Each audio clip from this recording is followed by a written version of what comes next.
Hello everyone. तो आज हम पढ़ेंगे मानव रक्त के बारे में। तो मानव का जो रक्त है ना, वो क्या है, एक तरल संयोजी ऊतक है। तो हमारे शरीर में रक्त की मात्राएं कितनी होती है, तो जितना हमारे शरीर का भार होता है ना, उसका 7% क्या होता है, हमारे शरीर में रक्त होता है। और इसका पीएच मान 7.4 होता है। कैसा होता है, क्षारीय विलयन होता है। अच्छा ये बताओ कि मनुष्य के शरीर में रक्त कितना होता है। तो मनुष्य के शरीर में रक्त कितना होता है, 5 से 6 लीटर होता है। जी, क्या पुरुष और महिला दोनों में 5-6 लीटर होता है? नहीं। तो महिलाओं में क्या होता है, आधा लीटर कम होता है पुरुषों से। जितना पुरुष में होगा ना, उससे आधा लीटर कम महिलाओं में होता है।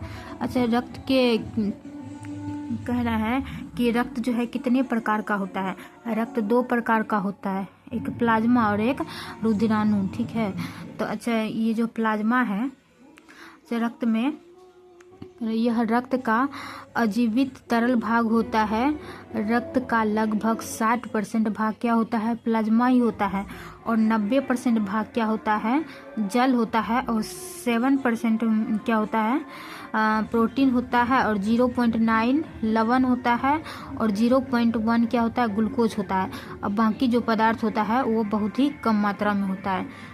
अब हम आगे की ओर बढ़ते हैं यहाँ पर। अच्छा, प्लाज्मा का कार्य क्या है।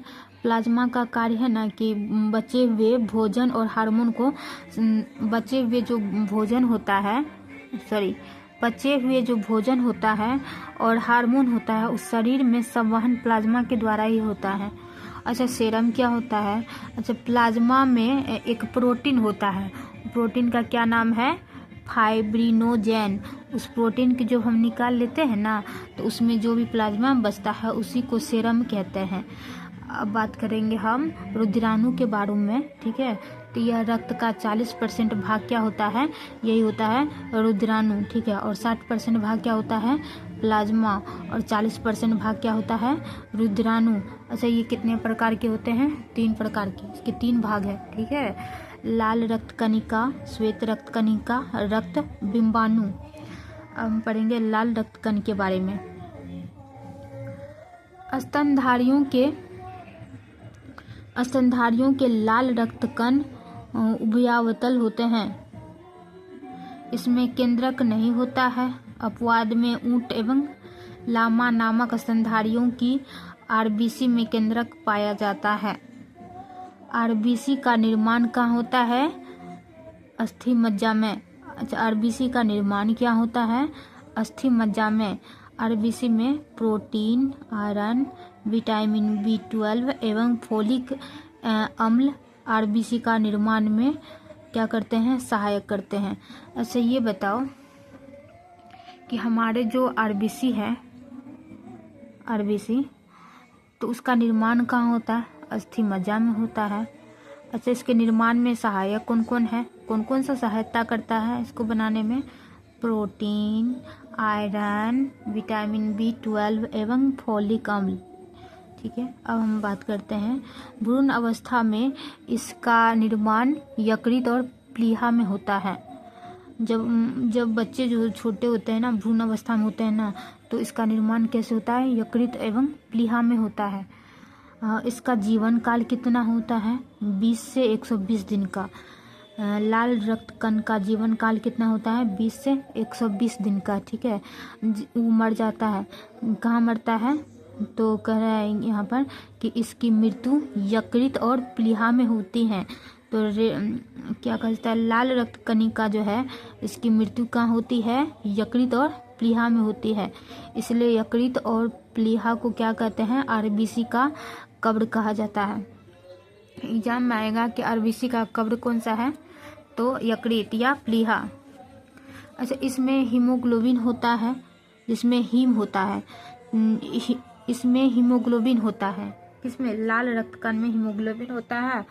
और जिसमें क्या होता है, हीम नामक एक रंजक होता है। और हीम के कारण ही रक्त कैसा दिखाई पड़ता है, लाल दिखाई पड़ता है। और ग्लोबिन जो है लोह युक्त प्रोटीन है, जो ऑक्सीजन और कार्बन डाइऑक्साइड के संयोग करने पर क्षमता रखता है। अब हीमोग्लोबिन में पाए जाने वाला लौह यौगिक का नाम क्या है? हीमेटिन। अब यहाँ पर पढ़ेंगे हम आरबीसी के बारे में कि आरबीसी का काम क्या है। आरबीसी का काम है कि हर कोशिका में ऑक्सीजन पहुँचाना और कार्बन डाइऑक्साइड को वापस लाना।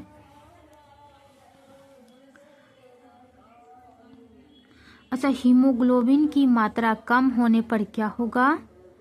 एनीमिया, उसी को हम कहते हैं रक्तक्षीणता रोग होगा। जिसको हीमोग्लोबिन कम होगा उसको कौन सा रोग होगा? रक्तक्षीणता रोग होगा। अच्छा, सोते वक्त आरबीसी 5% कम हो जाता है। जो लोग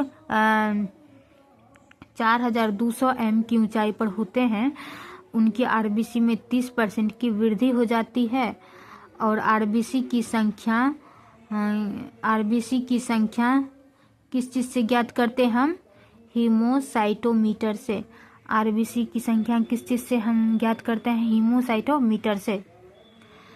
थैलेसीमिया रोग में लाल रुद्राणु नहीं बनते हैं। जिसको थैलेसीमिया रोग होता है उसमें लाल रुद्राणु जो है नहीं बनता है। अब हम बात करेंगे श्वेत रक्त कण का। अच्छा, श्वेत रक्त कण में क्या होता है कि आकार और रचना में यह अमीबा के समान होता है। श्वेत रक्त कण जो है आकार में और रचना में किसके जैसे दिखता है? अमीबा के जैसे दिखता है। इसमें केंद्रक भी रहता है। अच्छा, इसका निर्माण कहाँ होता है? अस्थि मज्जा में। अच्छा, लिम्फ नोड और कभी कभी यकृत एवं प्लीहा में भी होता है। ऐसे तो इसका निर्माण कहाँ होता है? अस्थि मज्जा में होता है, लेकिन कभी कभी लिम्फ नोड या कभी कभी यकृत में तो कभी प्लीहा में होता है। इसका जीवन काल कितने दिनों का होता है? 2 से 4 दिनों का होता है। इसकी मृत्यु रक्त में ही हो जाती है। इसका मुख्य कार्य क्या है? इसका मुख्य कार्य है कि जो भी हमारे शरीर में रोग लगता है ना, तो रोग के संक्रमण से बचाना इसी का मुख्य काम है। अच्छा, डब्ल्यूबीसी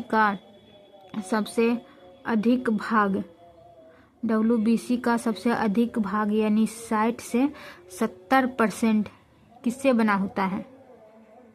न्यूट्रोफिल्स कणिकाओं से बना होता है। अच्छा, न्यूट्रोफिल्स कणिका जो होता है रोगाणु तथा जीवाणुओं को क्या करता है? भक्षण करता है। क्या करता है? भक्षण करता है। उसके बाद हम पढ़ेंगे रक्त बिंबाणु के बारे में। यह केवल मनुष्य एवं स्तनधारियों में पाया जाता है। रक्त बिंबाणु किस में पाया जाता है? तो सिर्फ मनुष्य में पाया जाता है और अन्य स्तनधारियों में पाया जाता है। क्या रक्त बिंबाणु में केंद्रक होता है? नहीं। इसका निर्माण अस्थि मज्जा में होता है। कहाँ होता है? अस्थि मज्जा में होता है। अच्छा, रक्त बिंबाणु का कार्यकाल कितना दिन होता है? कितना दिन रहता है वो? 3 से 5 दिन होता है। इसकी मृत्यु कहाँ होती है? इसकी भी मृत्यु प्लीहा में ही होती है। ठीक है। और इसका काम क्या है? इसका काम है जो हमारे शरीर में रक्त होता है ना, उसको थक्का बनाने में मदद करता है। अच्छा, डेंगू ज्वर के कारण मानव शरीर में किस चीज़ की कमी हो जाती है? तो प्लेटलेट्स का। किस चीज़ का? प्लेटलेट्स का कमी हो जाती है। अच्छा, रक्त का काम क्या है कि शरीर के जो ताप होता है ना, शरीर के ताप को नियंत्रण तथा शरीर के रोगों से रक्षा करता है। और दूसरा कि शरीर के वातावरण को क्या करता है? स्थायी बनाए रखने में तथा घाव को भरने में मदद करता है। और क्या करता है? तो रक्त को थक्का बनाता है। ठीक है। और ऑक्सीजन और CO2 पचा हुआ भोजन, उत्सर्जित पदार्थ व हार्मोन को क्या करता है? संवहन करता है। लैंगिक वर्ण में सहायता करता है और अन्य अंगों में सहायता स्थापित करता है। अब हम बात करते हैं रक्त का थक्का बनना। रक्त के थक्का बनने के दौरान होने वाले 3 महत्वपूर्ण प्रतिक्रिया हैं।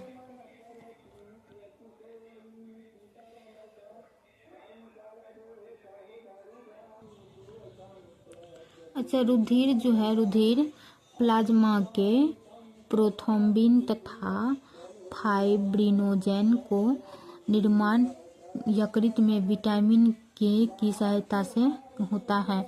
और विटामिन के का क्या काम है कि रक्त के थक्का बनाने में सहायक करता है विटामिन के। अच्छा, रक्त का थक्का 2 से 5 मिनट में क्या होता है, बन जाता है ना। और रक्त के थक्का बनाने के लिए क्या अनिवार्य है, प्रोटीन फाइब्रोजेन।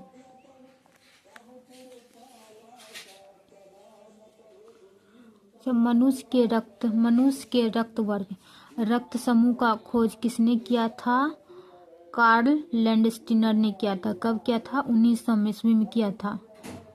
और इसको पुरस्कार मिला था, कौन सा पुरस्कार, नोबेल पुरस्कार मिला था 1930 में, यानी कि 30 वर्ष बाद मिला। ठीक है। मनुष्य के रक्त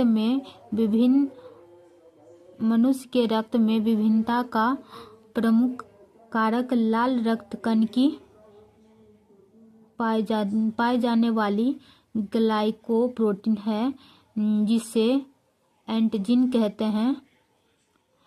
और एंटीजन 2 प्रकार के होते हैं, एंटीजन ए और एंटीजन बी। एंटीजन या ग्लाइकोप्रोटीन की उपस्थिति का आधार पर मनुष्य 4 प्रकार के होते हैं, जिनमें एंटीजन ए होता है, वो रुधिर ए वर्ग का होता है। और जिनमें एंटीजन बी होता है, वो रुधिर बी वर्ग का होता है। जिनमें एंटीजन ए और बी बनते हैं, वो रुधिर वर्ग ए बी होता है। और जिनमें दोनों से एंटीजन नहीं बनाता है, वो क्या होता है, ओ होता है। इसको एक बार और देखते हैं। जिनमें एंटीजन ए बनाता है तो रुधिर वर्ग ए बनेगा, जिनमें एंटीजन बी बनेगा तो रुधिर वर्ग बी बनेगा, और जिनमें ए बी दोनों बनाएगा तो रुधिर वर्ग ए बी बनेगा, और जिनमें दोनों में से कोई भी एंटीजन नहीं बनेगा, वो क्या हो जाएगा, ओ हो जाएगा।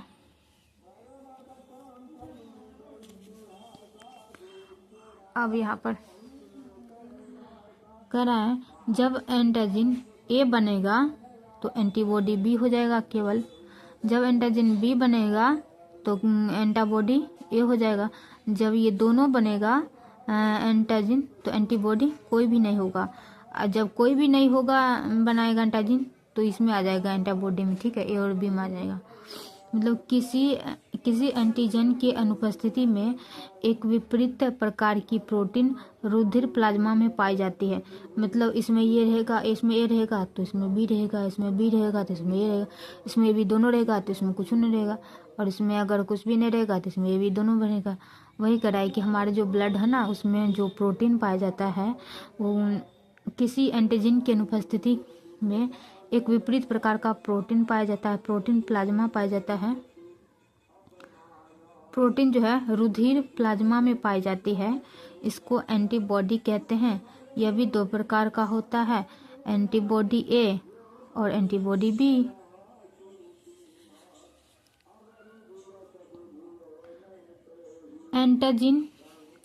एंटीजन ए एवं एंटीबॉडी ए, एंटीजन बी एवं एंटीबॉडी बी एक साथ नहीं रह सकता है। जैसे कभी हम बताए आपको, ये रहेगा तो ये नहीं, ये रहेगा तो ये नहीं, दोनों रहेगा तो भी नहीं रहेगा। वही कह रहा है कि दोनों एक साथ नहीं रह सकता है।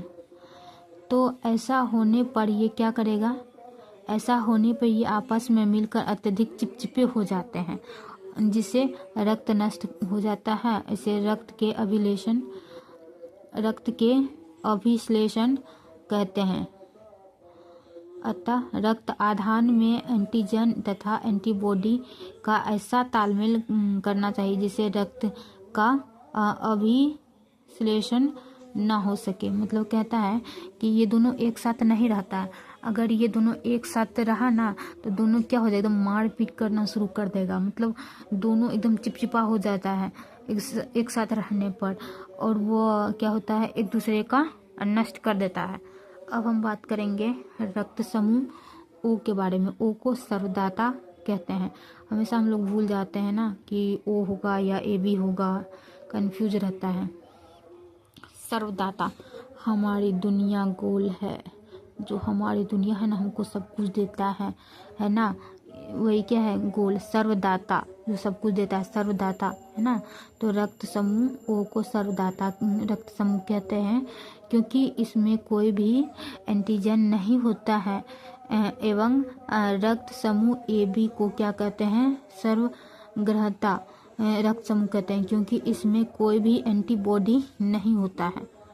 समझ में आया कि ओ में क्या नहीं रहता है, ओ में एंटीजन नहीं रहेगा, और ए बी में क्या नहीं रहता, ए बी में एंटीबॉडी नहीं रहता है। ठीक है,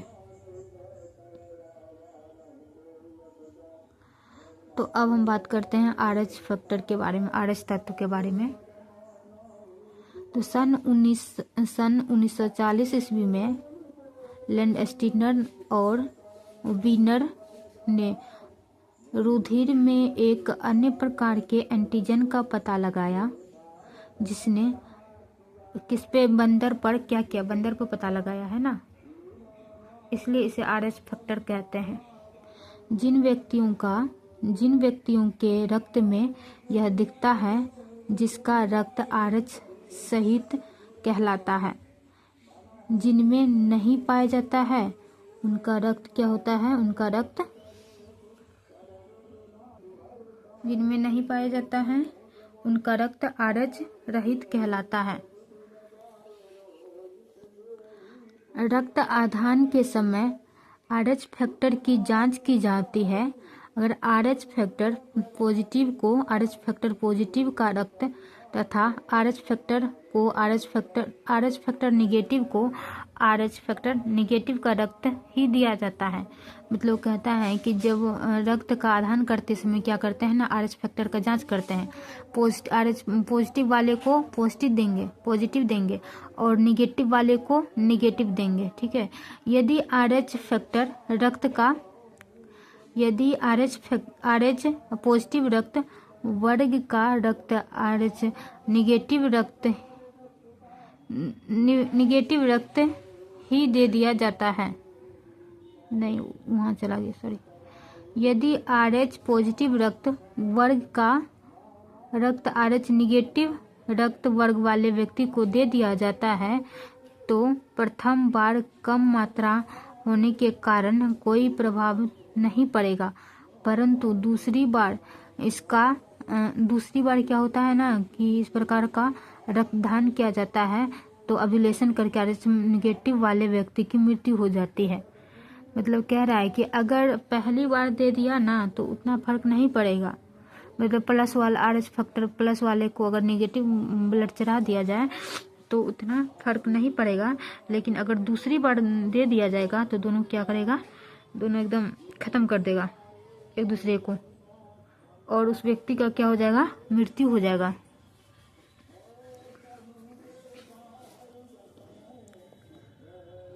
वही है ये।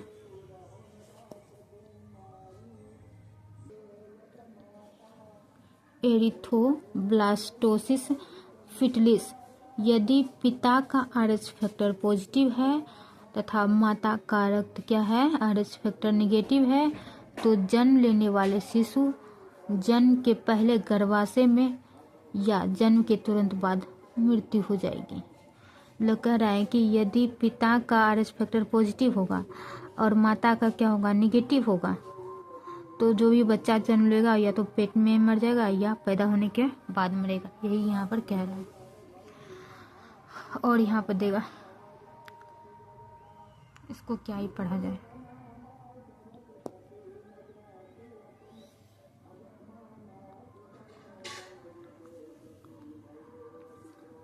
यहाँ पर कह रहा है कि माता और पिता का रक्त, अगर ये माता का रक्त O होगा, पिता का भी रक्त O होगा, तो बच्चे जो है हमेशा O होगा और असंभावित रक्त हो जाएगा। मतलब बहुत असंभव A या B या AB असंभावित रक्त हो जाएगा। ठीक है,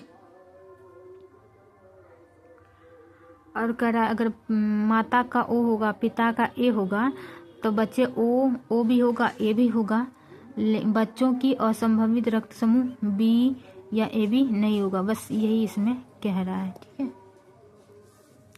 तो यहीं पर वीडियो हम समाप्त करते हैं। मिलते हैं नेक्स्ट वीडियो में।